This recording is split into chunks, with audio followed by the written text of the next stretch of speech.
ரஷ்யாவிடமிருந்து கச்சா எண்ணெய் வாங்கியதாக கூறி இந்தியா மீது கூடுதல் வரி விதிப்பை அறிவித்து அதிர்ச்சி கொடுத்தார் அதிபர் ட்ரம்ப்.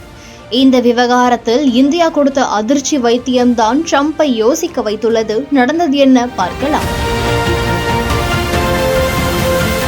இந்தியாவில் இருந்து இறக்குமதி செய்யப்படும் பொருட்களுக்கு 25% வரியை சமீபத்தில் அறிவித்து அதிர்ச்சி கொடுத்தார் அமெரிக்க அதிபர் ட்ரம்ப்.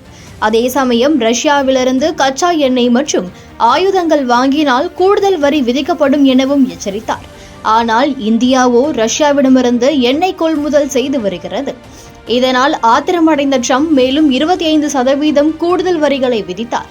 இதன் மூலம் அமெரிக்க சந்தைகளுக்கு ஏற்றுமதி செய்யப்படும் இந்திய பொருட்களுக்கான வரி 50% அதிகரித்துள்ளது. இந்த நிலையில் ஆகஸ்ட் 15ஆம் தேதி அமெரிக்க அதிபர் ட்ரம்பும் ரஷ்ய அதிபர் புதினும் சந்தித்து பேச்சுவார்த்தை நடத்தினர். இந்த பேச்சுவார்த்தைக்கு பிறகு இந்தியா மீதான வரி விதிப்பு அமல்படுத்தப்படுவது தாமதமாகும் என ட்ரம்ப் தெரிவித்துள்ளார். இப்படியான சூழலில் ரஷ்யாவிடமிருந்து கச்சா எண்ணெய் வாங்க சொன்னதே அமெரிக்கா தான் என வெளியுறவுத்துறை அமைச்சர் ஜெய்சங்கர் உண்மையை உடைத்துள்ளார்.